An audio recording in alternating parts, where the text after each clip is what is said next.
Now, I'm very excited to welcome back Josh Nunn from the Action Network. You can follow Josh on Twitter at StepOnADuck1. Josh, my man, it's always college football season at the Odds Breakers. You know that. And then what I just found out, happy birthday, my friend. Thanks again for coming on. Had no idea it was your birthday when I asked you. Kiev, thanks for having me on. There's no place on the planet I would rather be. I had a great day today celebrating my birthday with the family. We went out for dinner. We had a great time. But you know I love and breathe college football. We are inching closer to the season. We're knee-deep in our preparation, and I cannot wait to have our discussion tonight on the Group of Five. This is going to be a treat. Absolutely. Kind of my first Group of Five podcast. No better person than Josh. You know what's funny about college football, Josh? I don't get tired talking college football. I do it in the NFL. I get tired of talking baseball, definitely NFL football, college, whatever, college basketball, but college football is the one thing that I can talk all season, my man. I think you feel the same. I do. I find myself in season as well, cherishing every moment because you only get the 14 Saturdays a year that are the marathons. The season is so short. The product is just so exquisite. And, you know, the NFL has a good product as well, but the same 32 teams, they kind of run the same plays. There's not a lot of variation in the different styles. It comes down to execution and narratives. I think the NFL is a decent product, but the college leagues, there's just something so magical about those Thursday night games, the weekday action and Conference USA games, the marathon Saturdays through 3 a.m. Eastern when the Hawaii game is finishing up. There is just something so pure and special about it that guys like you and I cannot get enough of. Absolutely. And so many changes every single year, so much controversy every single year. And, you know, they switch some things up and they do it right in the middle, just like we saw the playoffs get switched up to the seeds now are actually going to be the ranked teams rather than the conference champs. And I agree with that. I mean, the truth is that, you know, as much as I loved ASU, as much as I loved Boise State, they were not top four. You know, they probably should have been moved a little bit differently. And, you know, and then the fact that, you know, some of those teams couldn't host a home playoff game was pretty tough as well. So I think that they made the correct changes, at least for the competition style. We don't need another Oregon versus Ohio State in the first, in the beginning, right in the second round like that. Yeah, I think it's a positive change, especially because it seems like the trend is going to that 11+5 sort of 16-team model. And I think it's equitable. I think giving those teams a space in the playoff is good, but the top four for this year certainly deserve the bye. So I think it's an equitable change and a positive change overall. Yeah, I agree. And, you know, I think they're going to eventually get to 16. I'm happy with 12 personally. I think it's cool. The teams that left out, people kept, they kept talking about Ole Miss and stuff. It's like you forget the whole thing that we used to have two teams or even just the BCS, man. It's like, remember, you have to, can't lose 3 games and just have an excuse. It's like, shut up. I mean, that drives me a little bit nuts, but we're just going to experience that probably for the rest of our lives, But and more importantly, it's more interesting now because guess what? We're going to have some playoffs with some of these group of 5 teams that we're going to get into. And that's just the coolest thing, just to see Cinderella for a moment. Not necessarily saying you need Cinderella to be in the championship game, unless, of course, it was warranted for some reason. But absolutely excited to see how this all shapes out. And today, we're going to talk a little bit of the group of 5. And why don't we start out with alphabetical order? The American Athletic Conference, my man. You remember last year, teams like Army, teams like Navy were extremely good. Tulane kind of came back and made their nice little comeback there at the end, my man. The American Athletic Conference. So the way we can do this is you can just talk about the conference a little bit, a couple points, or you can pick a team or a season win total or a future bet, whatever you have, my man. This is high-level stuff, Josh. So I'm going to let you just decide to say exactly what you want. Well, yeah, I think the American is wide open this year, much more so than the betting menu reflects. Tulane is the odds-on favorite to win the league, but Tulane has significant losses in personnel this season. They are losing, obviously, quarterback Darren Mensa, which is a big loss for Tulane. Their running back, Mekhi Hughes, is off to Oregon. And it's just really a situation where when you look at the trenches for Tulane, it's just one of those teams where they lose a lot of production inside on the offensive and defensive line. And with the schedule setting up as such with Tulane to where they play 3 Power 5 teams, they play ascending teams like Duke and Northwestern, and then they have to go to Ole Miss. And they do have some tricky road spots in conference. So I don't think it's going to be one of those seasons for Tulane where you can just automatically assume 9 wins. I think Tulane will be a good football team, and I think the talent they have coming back warrants them to be at the top half of the American Athletic Association Conference. But I don't know if it's going to just be them just bludgeoning through the league like we saw at times last season. Army's kind of the same way. For the first time in quite some time, Army, after the darling season that they had some attrition. They had a rare portal exit in Udo, their fullback, and then they lose Captain America, Bryson Daly. They're always going to have to reload a bit based in the trenches, just how they recruit and how their position groups shake out organically through how they have their system. And I just don't know if Army is necessarily a team that I'm running to the window to bet to win this league. I think Navy is going to be probably the best service academy team this season when you look at Army, Navy, and Air Force. But I think also with Navy, we saw at times last season, Navy had an exquisite stretch of football where they were just humming on all cylinders.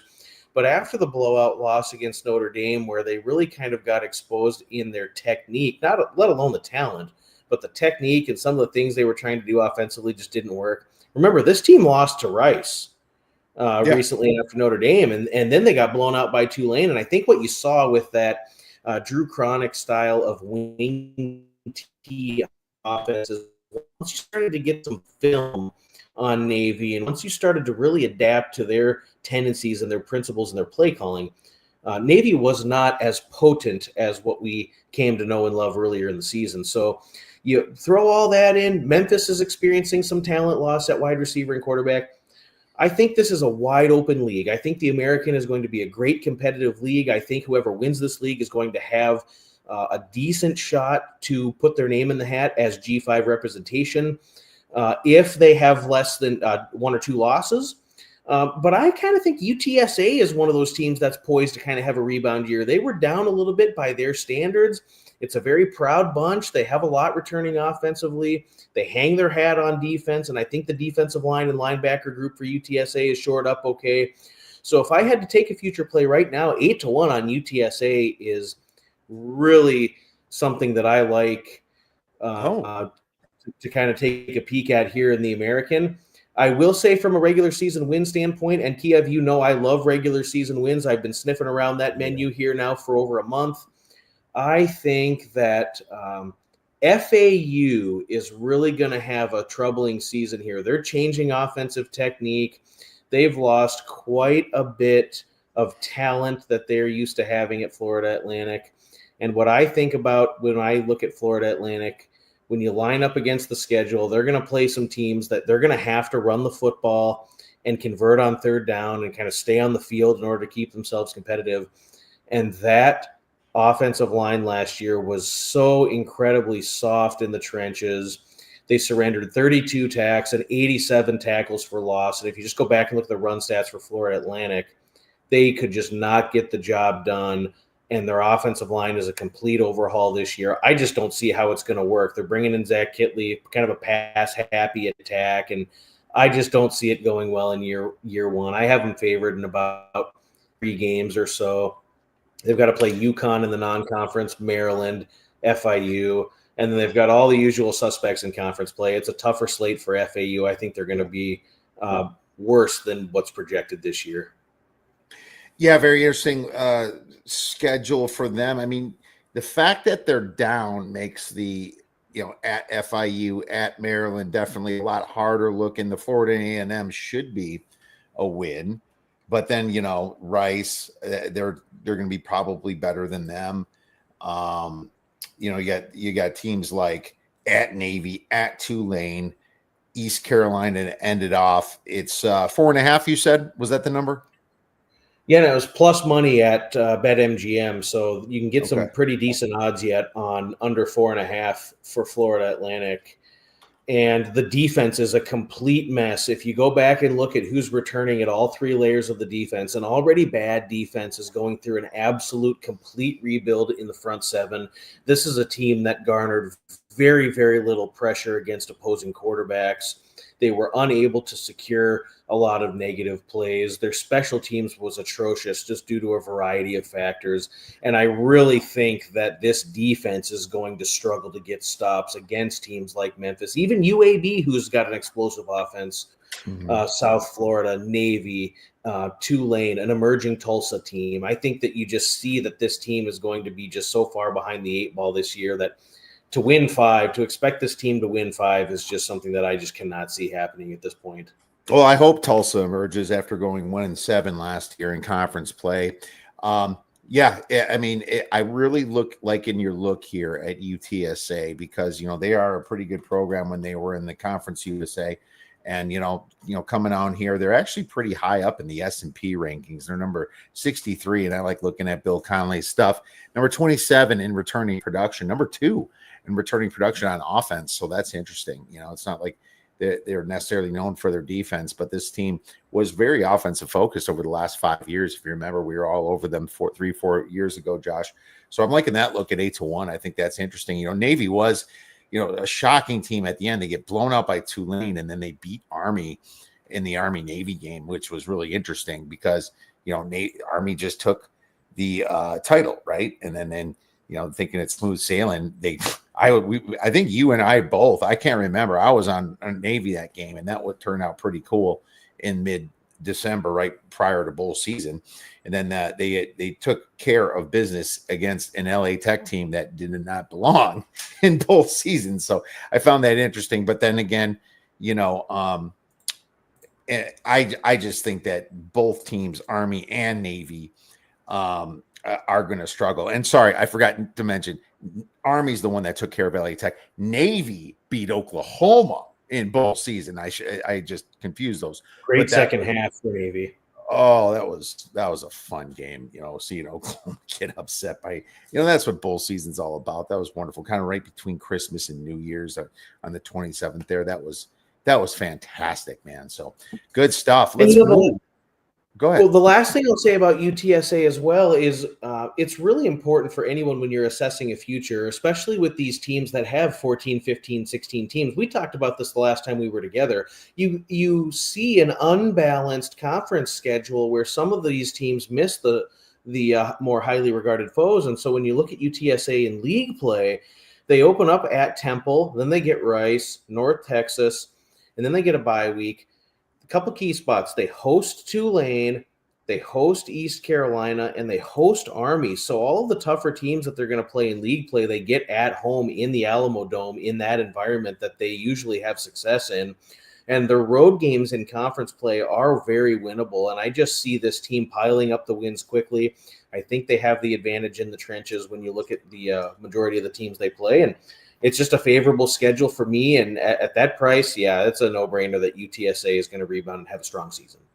All right, let's move on to Conference USA here. And who I like, my man. The team that I'm on in this year. And how do you not like Liberty, man? This team is poised to run the table, right? They are poised to make it as far as they want to go. And the thing about Liberty is that this team, they have money.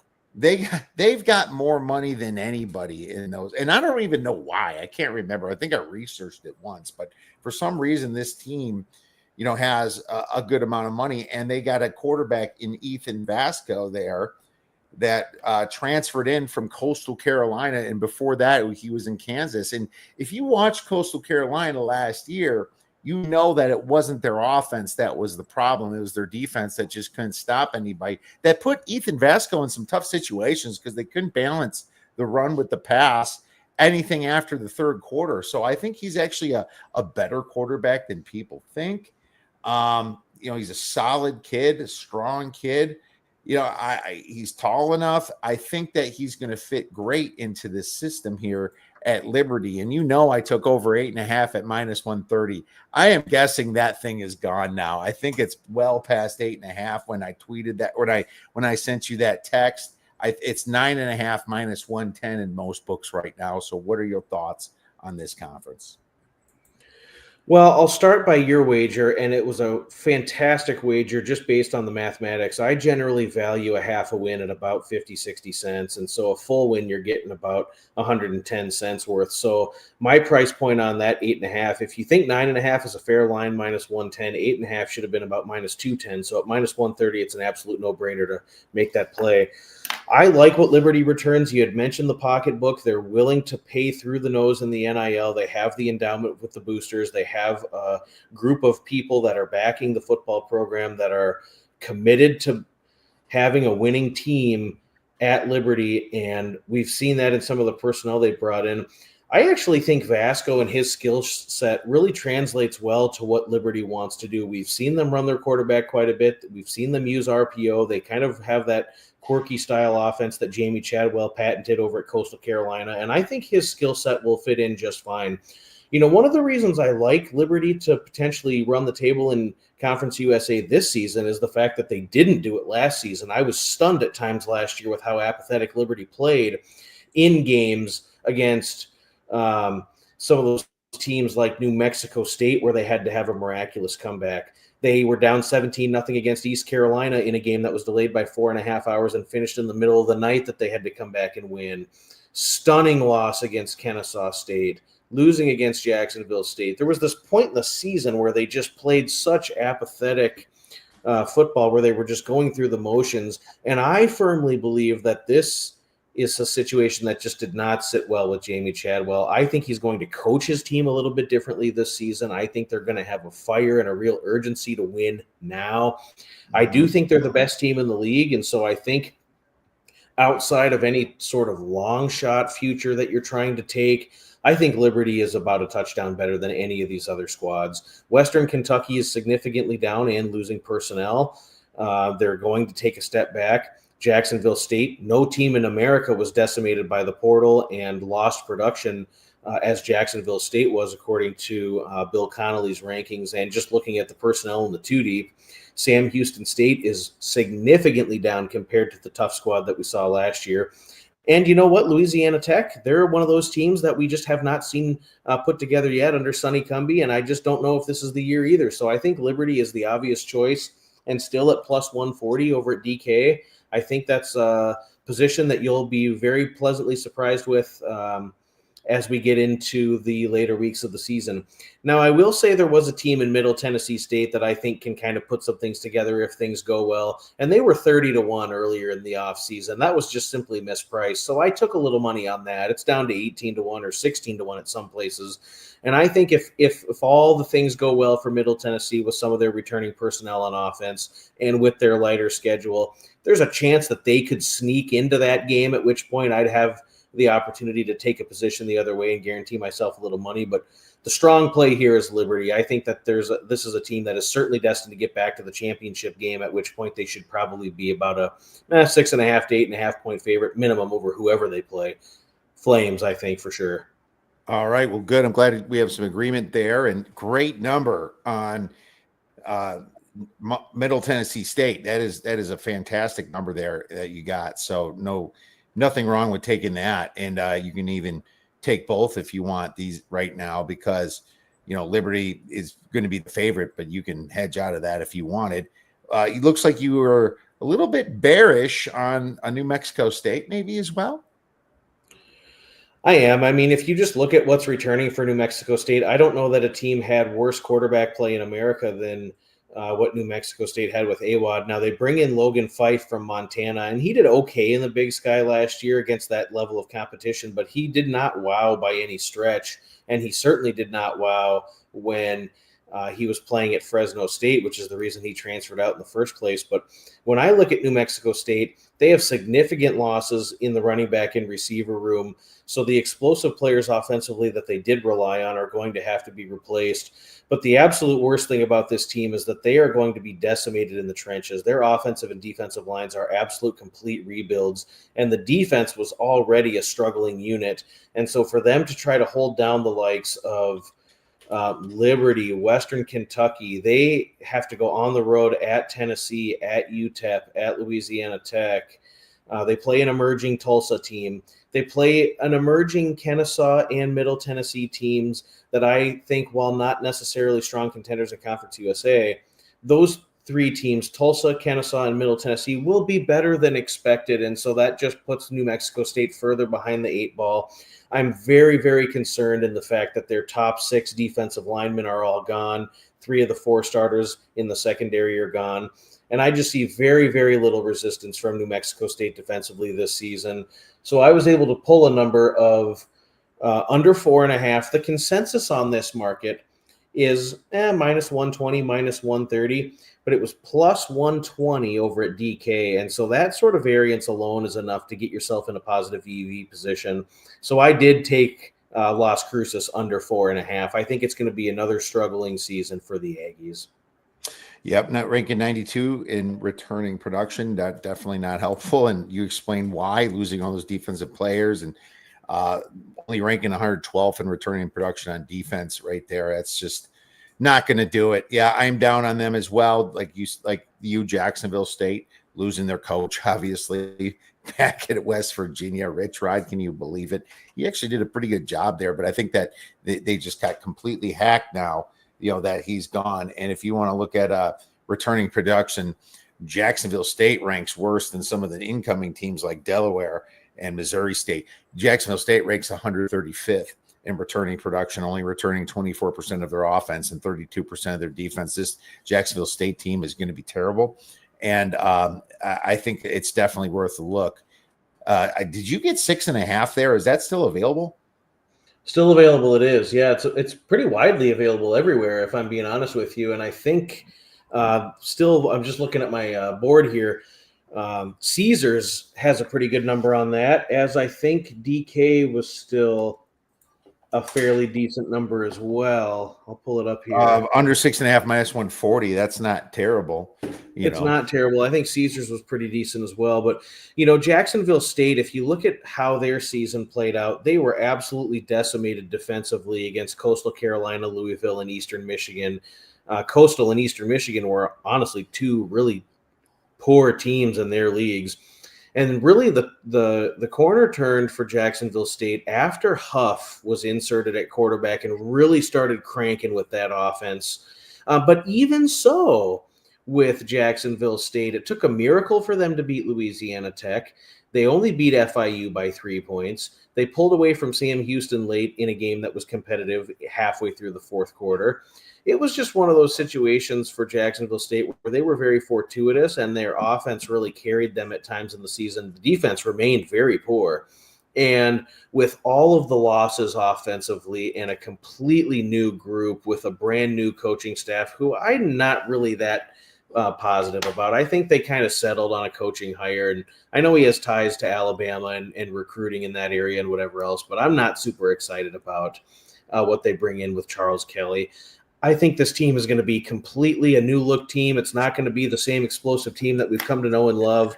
And I think Jacksonville State will also struggle to pile up the wins this season, especially, my goodness, with who they play in the non-conference with Central Florida, Liberty, Georgia Southern. I mean, that's just a string of tougher G5 teams and a Power 4 team in UCF that I just don't see the wins piling up this season for Jacksonville State. Going to be tough for them.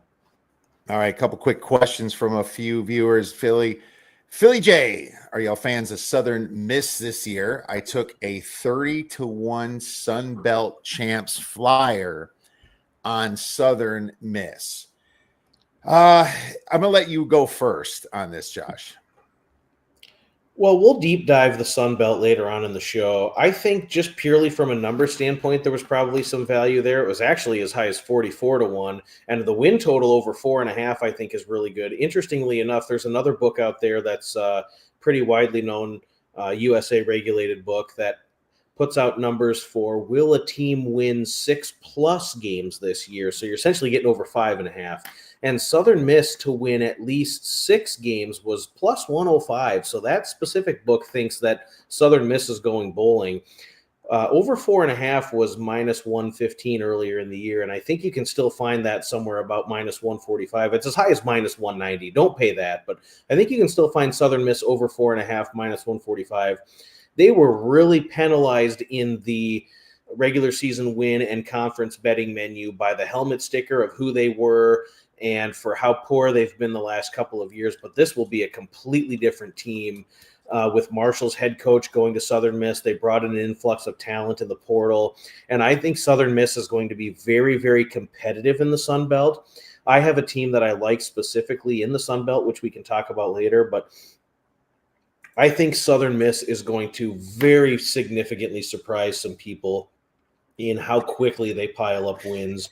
I have every single game on their schedule considered winnable. I don't care what the power ratings say. Even the Mississippi State game, I would not be stunned if that's a 3 or a 6-point game late in the fourth quarter. It was 17.5. It's down to 13.5. And it's just one of those things where that team is really picking up some positive sentiment and some steam. I think Southern Miss is going to be significantly better than expected. I do. Yeah, when Huff went over there, man, it was a head scratcher. Yeah, but you know that it's a huge upgrade. I'm not sure what they paid him. Must have been a lot. I mean, this team was 1-11. They don't rank great in returning production. I bet you they got some transfers though. And something I didn't dive deep enough into yet, being that it's still a little early for me. But, I expect them to definitely take a step up because of the coach. And it's just so funny when I look at the other people's rankings, like the power ratings from the S&P, it's still in the 120s. In the 120s, it's hard to get above that. But, a lot of those efficiency type systems just takes into the last 3 years in returning production. They just it's hard to kind of upgrade from a coach, right? And who they're bringing in at quarterback. Do we know their starting quarterback there? I didn't get to the Sun Belt, but maybe you did, Josh. Yeah, and it's really it's a name that we should keep an eye on. Braylon Braxton, who played at Tulsa, 19-2 touchdown to interception ratio, 1,600 yards, and 65% completion. So I think it's going to be a really positive upgrade at quarterback. Braylon Braxton is a dynamic athlete who can run the ball a little bit, and he's very accurate with the ball. They've got some P5 transfers at the receiver position that'll immediately make an impact on the passing attack. And this offense will be much more competitive and we'll see not only an increase in scoring, but they will put their defense in significantly better positions than they did in prior seasons as well. So simply with Braylon Braxton being inserted and his accuracy, again, the 19-2 touchdown to interception ratio, 65%, 1,631 yards, a very, very solid player, and ran for 665 yards last year. So he's going to be certainly the guy to get the call and a very dynamic player for Southern Miss. 52 transfers for Southern Miss. They rank 60th on 247 for transfers. That's next to Iowa. That's in between Iowa and Iowa State. That's ahead of Notre Dame just for pure number of transfers, right?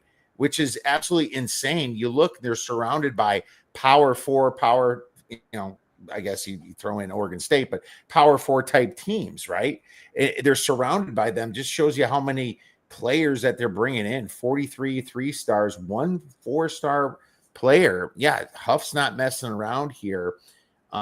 He's trying to build a program, and there could be a massive shift here, and that's what you got to factor in this year, because we have to understand that everybody's getting hacked by the Power 4. Every team is facing that. So the good coaches are going to prevail, and the good programs. And when there's a shift in programs, a team doesn't have to worry so much about returning production because they're just going to get it organically through the transfer portal, right, Josh? Very much so. And there's no bigger place of importance in that than the G5, when those teams are just significantly decimated by players that have had successful seasons leaving. And so anybody you can pull from the portal and really trying to recruit that in your own locker room to stay there is really significantly important. And then the coaches matter as well. Another thing I like about Southern Miss, and we'll leave it at that, but Blake Anderson, a fantastic coach that has ties to the Southeast, coached at Utah State. He was fired. He petitioned that he was wrongfully terminated from his position. That's still being adjudicated, but Blake Anderson's the offensive coordinator there at Southern Miss, and you cannot tell me that he's not going to coach with urgency and intensity and passion to try to get back into the head coach level somewhere at FBS. I think that him, as an addition, a great offensive mind at Southern Miss, is really going to also be really impactful for that team. The coaches that are coming in and people that you get in the portal are really, really impactful, despite sometimes those teams not having significant production at the P4 level. They're still very, very good players. Connor, I'll get to that question about game of the year here at the end. We got to blow through the rest of this, since Josh and I just love to talk too long about this stuff. The MAC, Josh tweeted me something. We have complete agreement. Why don't you just lay it down on what we like in the MAC? Yeah, so when I look at the MAC here, Toledo, usually year in and year out, Toledo has the best talent in the MAC. Their roster top to bottom is about 3.5 points better than about any MAC team. But they do have this Achilles heel of Jason Candle, and they've got this coach that just consistently flubs games that he has no business losing, and just seemingly is not able to put it together throughout the course of an entire MAC season.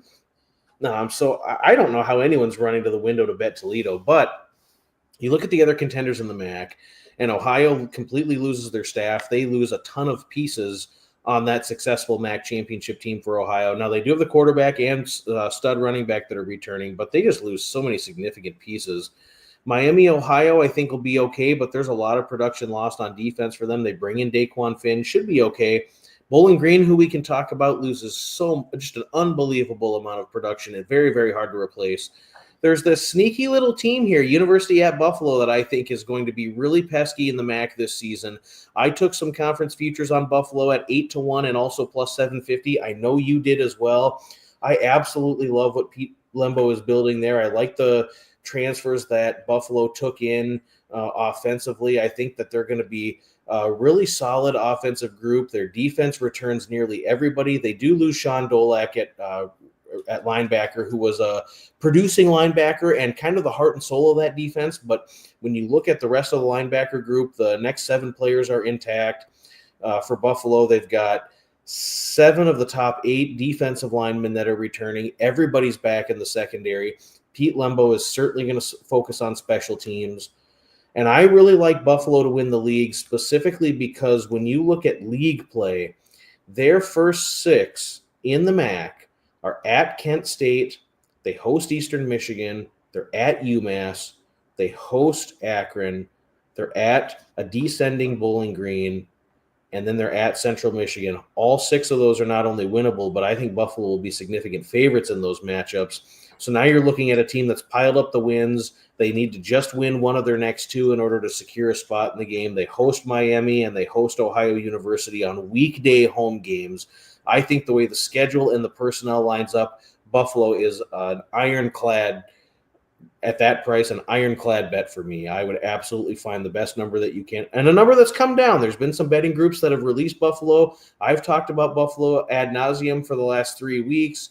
I know that you like to play and you've put in a position on them. And so that number is coming down, and I think people are starting to see it the way we do. Let me just tell you one thing about Buffalo, and we're going to get to this at the end. Them to make the playoffs in most books are 30-1, 40-1. That should kind of tell you something. You can get it at 100-1 at DK right now. Just throwing it out there. I love Buffalo here. And the fun thing about talking about Group of 5 is, 1 or 2 of these teams are going to make the playoffs. You know that because that's their rule. So that's where you get the diamonds in the rough here, and we'll get to that. But no, I love this schedule for Buffalo, man. UConn at home, right? At Minnesota, they could mess up Minnesota and upset them that very first game. Maybe they don't, but still, if there's a hiccup with Liberty or Boise or some other teams, they could be the front runners coming in, and then the rest of their schedule is very doable. They get Troy at home, who's a little bit scary because they return a lot of production, and they also get Ohio at home, and they don't play Toledo. They don't even have to deal with Toledo until maybe the championship game. I like that quarterback Taquan Robertson coming in because I think he's matured. He actually had a very good year at UConn before he transferred to Kansas State. Unfortunately for Kansas State, the quarterback didn't get hurt there, so he was stuck at third string. He couldn't do nothing about that. So even on a poor UConn team back in 2023 when UConn was pretty bad, he completed 60% of his passes, 12 TDs, 6 interceptions.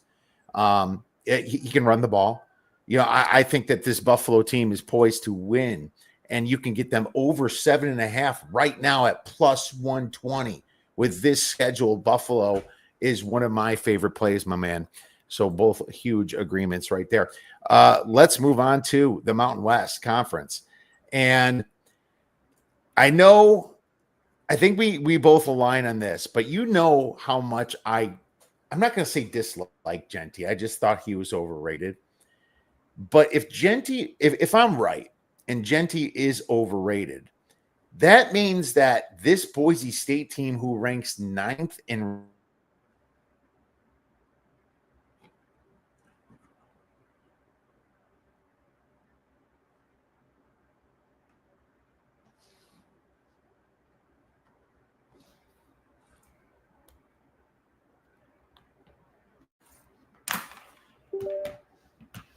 is going to be stacked again. Boise has a pretty favorable schedule this year. Don't get me wrong, at Notre Dame is going to be kind of tough for Boise State. But you know what? I don't think they get punished so much if they can kind of keep that within respect and they just run the table again over at Boise. Their win total is 9.5 for a reason, because their schedule is a little tricky. You remember Boise State had to go to Oregon, last year as well, but their returning production is very great. Madsen's there. There were some of the receivers are there. A lot of the defense is still intact. I think Boise wins it, and I found a minus 125 earlier. I think before you probably could have got even a little bit better, but I just don't see anybody competing. I know San Jose State's a little bit of a trendy team, but I remember how I lost that plus 20 last year on that, and I was I'm still hitting my head for that, but it's just because Boise was better at the end. Boise toyed around and played with their food the first half. I wish I just made that a first half bet, clearly. But I just don't see anybody beating Boise because I'm really down on the Mountain West. As a matter of fact, I don't even think that they're the second or third best Group of 5 conference. So why don't you break down the Mountain West for us, Josh? I did extensive research on the Mountain West before the win totals came out, and I was just projecting where I would think that these team win totals might be posted. The absolute first win total play that I made was Nevada under 4.5. And when I saw that come out, I had to pick my eyeballs up off the floor when I saw that. I was thinking it was going to be 3.5, and I was still going to go under. So when I saw 4.5, I had no choice there. But I looked at Utah State, Air Force, San Diego State, Wyoming, Hawaii. These are all just disappointing teams, and I think it's fool's gold for any of these teams when you look at them not only surpassing their win total, but just trying to see these teams ascend to the top of the Mountain West. Really, I think there are 4 teams that could potentially get into the game if things go right, and that would be Boise, UNLV, San Jose, and Fresno State. Boise is absolute head and shoulders above every team in this league, and the power ratings also say so. I say on a neutral field, they're 11-point favorites against anybody. And I just think that with the talent that this team returns, and even when you look at the schedule, I don't think that the schedule is too terribly tough in league play to where this team isn't going to be able to pile up the wins, and they'll likely ascend late in the season, which is what you want. They'll have a tricky spot at Air Force. They got to go to South Bend, but then they get to regroup and host New Mexico. So South Bend won't beat them twice. They host UNLV, which is a real wild card. We don't know that this UNLV team is going to be any good. They may not be garbage, but they're going to be a completely different looking team than what we saw last year with Barry Odom's bunch in Dan Mullen's first season. But I mean, my goodness, at Nevada to close the year, at San Diego State, and then hosting Colorado State and at Utah State, they should pile up the wins in league play very quickly. And even if they were to slip up somewhere in conference play, maybe it's at Air Force or maybe it's hosting Fresno State, 7-1 in league is going to get them into the game, at which point they'll be like we just talked about, a 10, 11-point favorite, minus 420 on the money line. You'll be in solid position there at minus 125 for them to win the league. There is a team that I think could make some noise this year, kind of under the radar team, Fresno State. I think they have an absolute slam dunk hire in Matt Entz, who coached at USC last year and North Dakota State before that. They bring in E.J. Warner from Rice to play quarterback for the Bulldogs. Their defensive coordinator snab was really good. They plucked Nick Benedetto from Northern Illinois, and they got about 5 or 6 of those Husky starters on defense to come to Fresno State with him.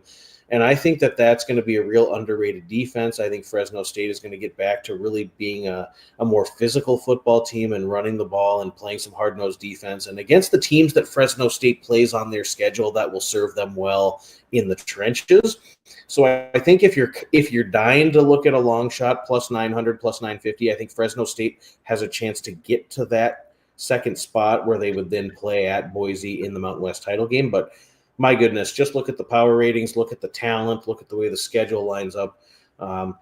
We really didn't compare notes on this beforehand, and I'm trying to find some ways for you and I to maybe have a little disagreement here, but it's hard to disagree with Boise in this case when they're just going to be 10, 11 points favored better than any of the other teams that are in this league. And the bottom half of the Mountain West is just so stinking bad with New Mexico. Oh, it's so bad. Utah State, just so stinking bad.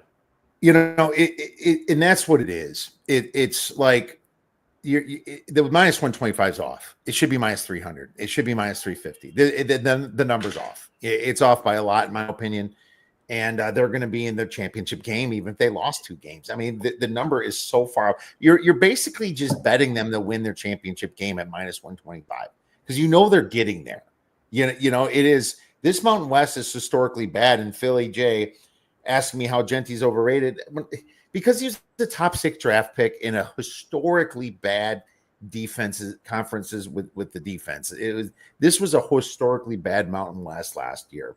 And when he played Penn State, I'm sorry, he was 3.5 yards per carry, even when they tried to get him more at the end to get him 100. And it's not like Penn State's a bad defense. Don't get me wrong, man. But it's just, it's compared to where he was picked and where he was looked at. I think he's a fine running back. He was the best Boise State had. He was the best running back in the Mountain West Conference. I think he was top 3 in the nation. I mean, if you call that overrated, whatever. I just don't think he was I personally like Judkins a little bit more, but in a couple, you know, maybe O'Marion Hampton, but Genty was in my top 3 no matter what. So I'm not hating on the guy, but I'm just saying overrated is with respect to what the market looks at, you know, and that's all the only reason I said that. And I just think this Boise State team is extremely stacked. And yes, thanks for showing up, Bobby. We love it when Bobby shows up. Appreciate you watching the show as always. And yeah, Philly, you're right. Yeah, just like Josh said, Fresno State brutal road schedule. Absolutely. So someone loves step on the duck here. Riley 2-0 versus the SEC as a USC coach. I love that. Love the name there, my man. Step on the duck's an awesome name, as we know. And we have a few minutes left, so we got to blow through this last conference before we get to that one question that Connor had. That moves us to the Sun Belt, and we already, well, at least Josh already killed it in the Sun Belt with Southern Miss. But why don't you say a few more things about this conference? Yeah, similar to what we talked about in the Mountain West, but I think you've got an ascending team in James Madison, a James Madison program. It's a proud bunch. It's a group that has really rallied the troops in years past, and you think this bunch should have about 2 or 3 Sun Belt championships at this point, but they don't have any. They weren't eligible to win it, and so you've got this team that really hasn't, on paper, accomplished much, but this team, I think, is one of those teams that could really run through Sun Belt play this season. I really like what Bob Chesney is building there at James Madison. I think that the additions that they've received in the portal have really been well suited for James Madison. I think the defense is going to be rock solid by Sun Belt standards. And I think James Madison is one of those teams that you see, 20, 22-1 to make the playoff. I mean, my goodness, if they go to Louisville and they lose that game by 7 to 10 points, that's kind of a win for them. And you look at the rest of the schedule, they'll be in a non-conference battle with Liberty, kind of a regional Virginia matchup there. But then the rest of the Sun Belt schedule, based on who they have to play in Sun Belt League play, they host Louisiana Lafayette, they avoid South Alabama, they host Georgia Southern, they get some of these tougher teams at home. And I think the Sun Belt, which was once regarded as maybe the preeminent G5 league just a couple of years ago, I think the Sun Belt at large is just substantially down compared to what we've come to know and love with them. Coastal Carolina's way down. Marshall's going to be way down. Even Texas State, for all the love Texas State received for the last couple of years, I mean, they kind of fizzled out. They never did live up to the expectations that people had for Texas State. App State is down. Georgia State's going to be really, really a bad football team. Troy is not what they once were. And so I think this is the year for James Madison. I think they're going to run through that league with very limited trouble. I think the non-conference sets up well for the Dukes, that they're not going to really get beat up too terribly bad. DK had plus 400 on James Madison. Everyone else came out at like 250, 260, 270. So go get you some James Madison and sit back and watch them when they get into that Sun Belt title game and host it. Absolutely, man. I didn't make the bet yet. I'm probably going to join you. I think it is their year. They do get App State at home, which is huge. Coastal's definitely down again, and they'll finish up at Coastal Carolina. So I'm thinking a win right there. Texas State is massively down. I think last year was kind of their window last year, and they blew just a couple games they shouldn't have blown. Almost beat ASU last year, if you remember. Of course, James Madison has to go to Liberty, which is going to be a great test for James Madison. At Louisville before that, a great test. And that's the reason I'm not necessarily going to take them to make the playoffs, although it wouldn't shock me if they did beat Liberty, and Boise State has a couple hiccups here and there. And, maybe an undefeated James Madison team could sneak into those playoffs too. And I find that real interesting. So no disagreement here. And Bobby says, the motivation to hang a banner in Sun Belt finally is huge. And I agree with you as well. And they're a great recruiting program. And I think this definitely could be their year as well. Well, that moves us to an interesting subject, and that is exotic props or futures that you may like, or anything to make the playoffs. And I kind of already mentioned it. It's not like first of all, I am taking Boise State to make the playoffs again, because I think that they're going to be the highest power rated team. I think the market's going to like them the most. They just kind of hang with Notre Dame a little bit, which they might be able to do. Notre Dame's kind of in that championship year. That could be a, championship game hangover year, and that's a real thing, and I wonder if, Notre Dame maybe even is not as good as we think. Who knows? I'm taking them at plus 200. You can find them at plus 190 right now. And so I don't mind that. But I also think that, why not take a shot on a Liberty at like a 12-1, which you can get right now when they have the easiest schedule and the most money. I mean, an undefeated Liberty team, you have to be pretty convincing to take an undefeated team off, because you remember how embarrassed they were back in the day when UCF was undefeated. It wasn't even that long ago. It was not even 10 years ago yet, where they came and beat Auburn in that number 3 Auburn in their bowl game and finished undefeated. It's just one of those things. And yes, schedules should matter, and I do agree with that. But you can only play the teams that are in front of you that year. Of course, UCF did beat a couple smaller Power 5 teams. But, this is a situation where they're just going to have to throw one in there. And if you're sitting there against a 2-loss Boise State team, and you have a Buffalo team that's either 0 losses or 1 loss their very first game at Minnesota, it's going to be tough to keep that out. So Buffalo at 100-1 is my long shot, just for some beer money or something, whatever you think is cool. But why not? Why not the Bulls? I like their coach. I like the quarterback they have gone in. I love their defensive returning production this year. I think the rest of the MAC is down. So that's what I'm going to go with, Josh. I like it. I don't have a ton of content for this segment as far as something that's really out there or exotic, but I will say that one thing that I can appreciate is that some of these shops will allow you to parlay some of the conference futures together. And so you can get a pretty good price if you throw in some Boise State with Liberty, with JMU. You can get a pretty decent number there. And so one of them that I did do is I took out James Madison, Boise State, and Buffalo all to win their respective conferences, 88-1. Well, there you go, 88-1. Yeah, so I did those three together.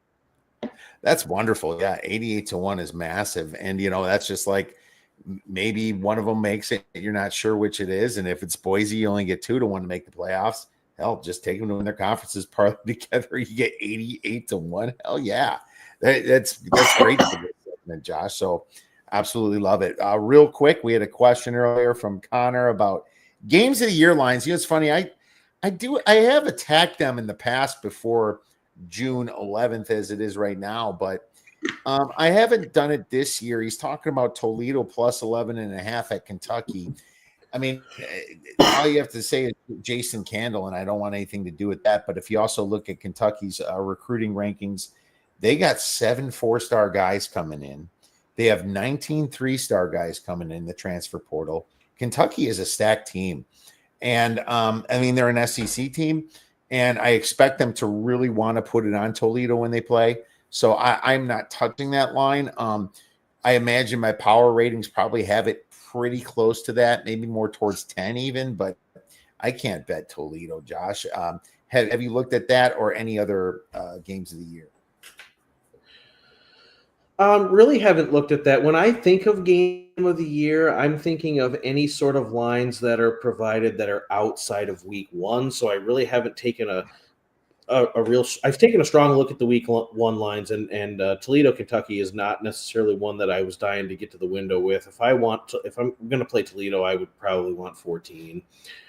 So I have not made a play on that yet. I wouldn't be absolutely stunned if Toledo went in there and made a pretty competitive game of it. And they really have a prowess in their program for going in there and playing up against competition, as opposed to another strong MAC team like Miami of Ohio, who is generally known for junking their non-conference. And my goodness, season after season, we've seen Miami of Ohio go into the Power Four environments like Kentucky or Miami, Florida, or teams like that, and just get completely blown out in games where you think, oh, maybe this MAC team will be competitive. Not so. But yeah, not really on my radar. A couple game of the years that I think would be kind of interesting. Civil War game, Oregon State versus Oregon, even with how strong Oregon is, 27.5. My goodness, that seems high. It just seems like year in and year out. I know it was a little different story last year, but Oregon State generally keeps that one quasi-competitive, so one I might look at. I think Washington is probably due to kind of put it on Washington State this year. Washington State has 26 FCS players in their two deep. They've lost their entire coaching staff and are replacing with FCS-level coaches from South Dakota State, and the entire nucleus of talent at Washington State has dropped by probably 5 or 6 points just over last year's team, which we already saw a very talented Washington State team significantly run out of gas last year. I think it's going to be a tough season in Pullman for the Cougs, and I would play Washington minus 10.5 in the Apple Cup. Last one I saw, and I don't necessarily venture into the SEC waters a ton, but I think I saw Georgia minus 5.5 against Tennessee, and that's one of those situations where I could kind of see it getting sideways for Tennessee this season. I like Joey Aguilar at quarterback, but he struggled at times against Sunbelt competition, and it just kind of seems like one of those spots where that Georgia front seven could absolutely eat that team alive, and you might be seeing live lines of 16.5, 17.5. I think Georgia is one of those game of the year lines at minus 5.5 when they play Tennessee, where I might want to pluck that one. Yeah, Georgia coming up. I mean, Georgia coming with a vengeance this year, I think. And the quarterback looked pretty good, in my opinion, for a guy being getting thrown into the playoffs like that. He didn't look that bad to me. Yeah, Kentucky, according to Connor, Kentucky's program not trending in the right direction. I'm not so sure about that. I mean, they got Zach Calcutta now. I like him, or Calzada, I should say, Calcutta. I kind of remember when he played for Auburn a little bit, and I know he was in Incarnate Ward last year, but I thought he was a pretty talented dude at A&M, and I don't know. I could be wrong, but they got Dowdle now at running back, or another great transfer there. I don't know, man. You could be right. I got to look into both these teams a little bit more since it's a little early. There's still a little more research that I have to do personally. Josh might be done with his, but I'm not quite done with mine. But no, I'd still rather take Kentucky, in my opinion. Bobby's like, I like the UW call Duck, so there you go. We got some fans going here. Connor's like Penn State -4 versus Oregon. I took Oregon under 10.5 their season win total from the last time Josh was on. So, I like Penn State that game, but I don't think Penn State is necessarily a championship team. I think they're for sure a playoff team, but I just don't think that Aller isn't proving it to me that he can win a championship. I think they do get Oregon though. This ain't Michigan or Ohio State that always gives them fits. This is kind of the newcomer. So I think they get Oregon, but, do I want to lay -4 now? Not really. I don't. I mean, I'm not super high on Oregon's quarterback, though. I'm hearing not so good things about him. So, yeah, and you've certainly got the spot there for Penn State, where I'm sure they have that one circled in red ink, especially after how that Big Ten championship game played out last season. I think that spot would certainly call for Penn State to have a strong performance. And, Oregon is going to do Oregon things in the Big Ten, which seems to be a three-headed race year in and year out. But, I mean, that is one where it could be one of those tougher spots for Oregon. Well, it's a whiteout too, isn't it? I think it is a whiteout game too. So I think that's what you got to factor in. Is it the tax and the whiteout that you're getting for here? Maybe. Probably. And going back to that other play too that we had a question on too, which I definitely appreciate the questions. Keep them coming. We love the engagement from the viewership. I'm not throwing any shade on the Toledo play as well. And Toledo is one of those teams that could certainly get up there and get in that environment. And you look up in the third quarter and Toledo's up 10 and you're like, what in the world is going on here with Kentucky? But I do think Kentucky returns a significant amount of production and who they have transferring in as well. I think it's just one of those where it's just not really on my radar. So I don't hate the Toledo play necessarily, but it wasn't on my radar to really give a strong opinion either way. Yeah, and that's fair. I'm not taking Kentucky either until I dig into it either.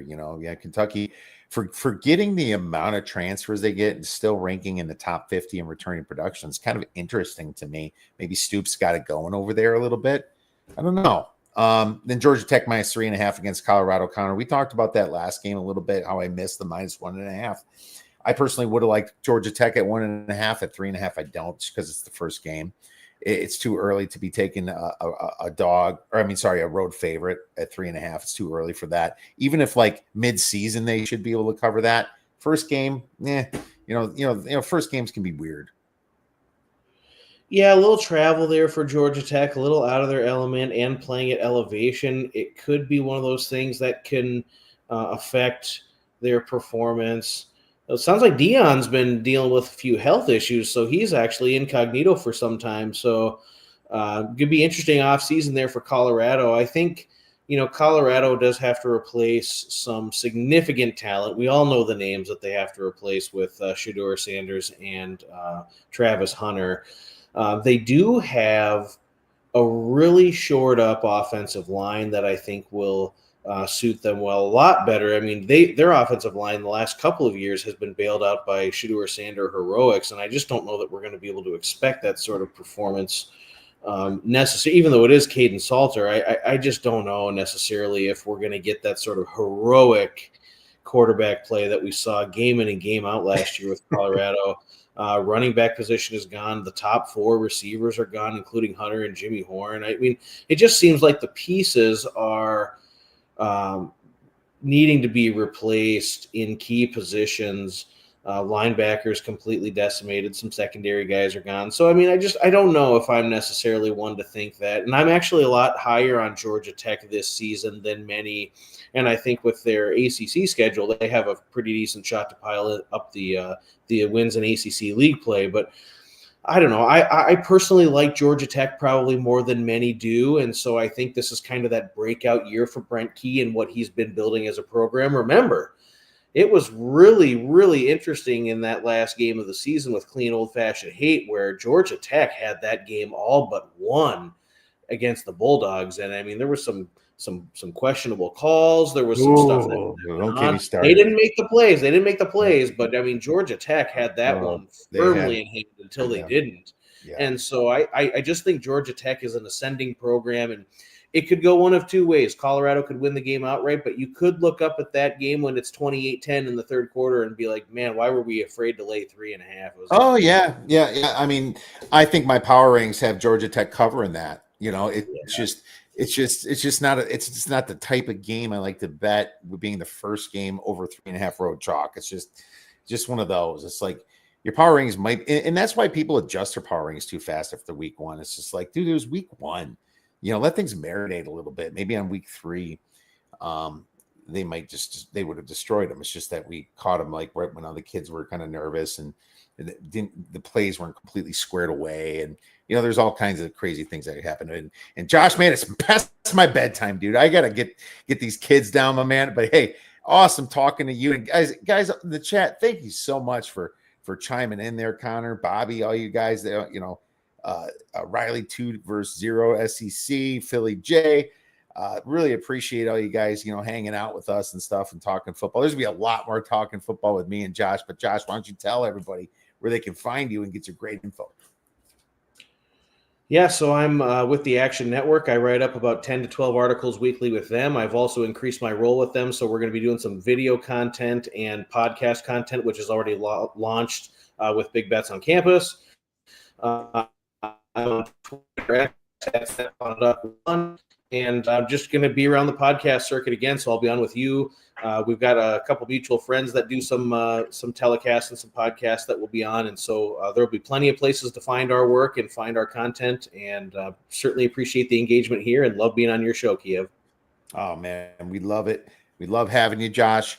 We'll be testing daily by day, talking college football and heavy back soon. Make sure you guys follow Josh at Step on a Duck 1.